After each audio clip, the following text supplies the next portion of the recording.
Buen día, mi nombre es Leonardo Alexis Peña Martínez, estudiante de la carrera de Licenciatura en Informática Educativa en la Universidad de El Salvador. El día de hoy, para la materia de análisis de sistemas, trataré dos temas. El primero de ellos es uso de diagramas de flujo de datos.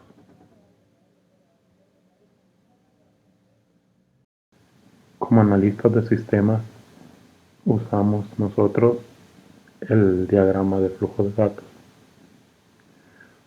para obtener ventajas importantes a la hora de diseñar un sistema.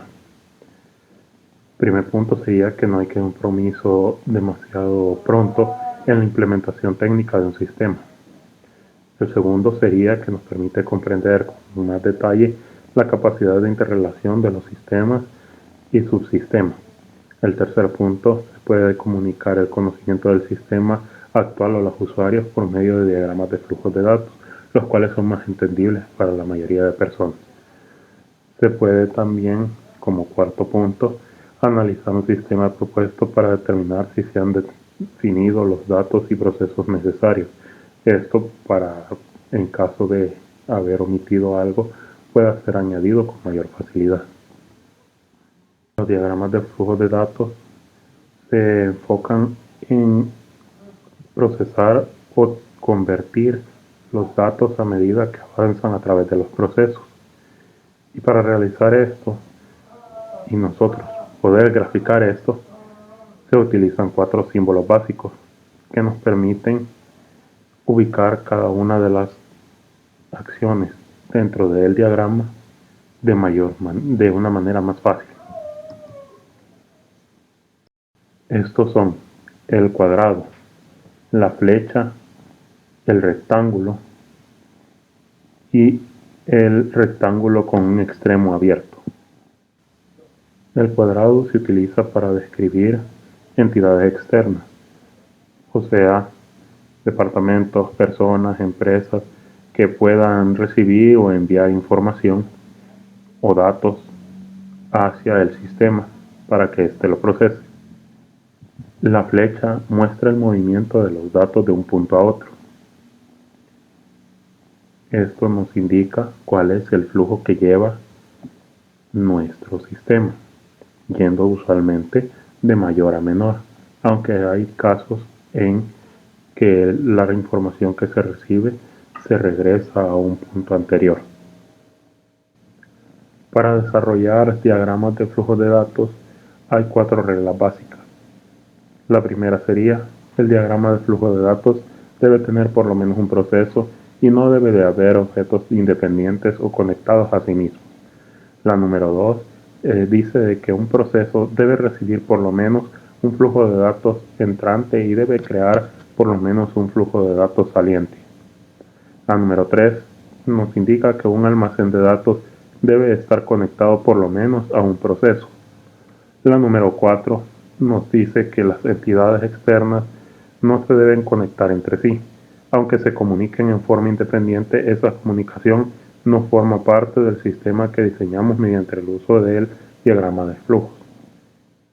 Los diagramas de contexto o diagramas padre son los encargados de ejemplificar de manera visual un sistema sin entrar en mucho detalle. Solo muestra las entradas de datos y en una representación pequeña del proceso y la salida de datos, sin entrar en detalles.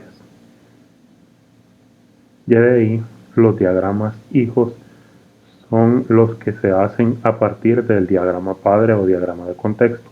En esto se especifica cada uno de los pasos que se dan dentro de nuestro sistema. Y aquí sí se pueden ir expandiendo las situaciones que se dan con respecto a los procesos llevados a cabo.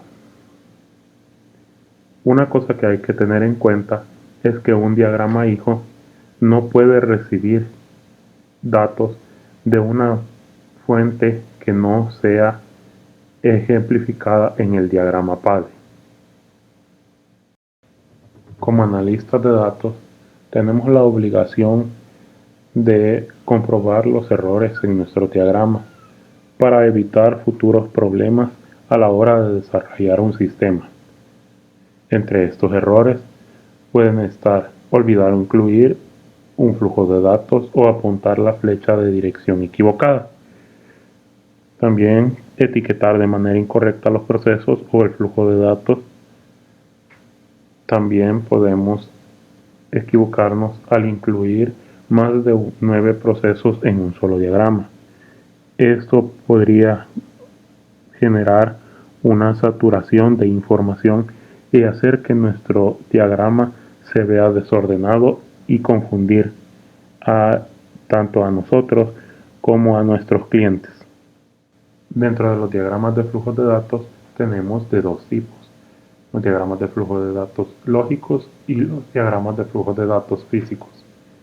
Los diagramas de flujo de datos lógicos se enfocan en la empresa y la forma en que ésta opera, describiendo los eventos que se llevan a cabo dentro de ella, como por ejemplo el cómo ésta opera, las actividades que realiza la empresa y los controles que la empresa lleva.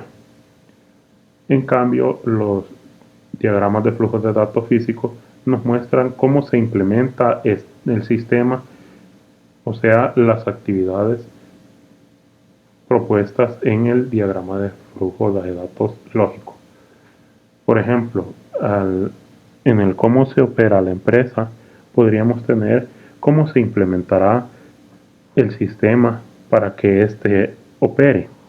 También se programan los módulos o programas de procedimientos manuales y hay que mostrar los controles de validación de datos, de entrada y de salida, para obtener registros y otras cuestiones similares. Al desarrollar un diagrama de flujos de datos, es conveniente particionar el mismo en grupos de acuerdo a las necesidades y requisitos que se buscan. Por ejemplo, podría optarse por separarlo por grupos de usuarios o por tareas similares, como la eficiencia, la consistencia de los datos o la seguridad. Todo esto con el fin de que nuestro diagrama de flujos de datos sea lo más eficiente, ordenado y comprensible posible, y nos permita evitar cometer errores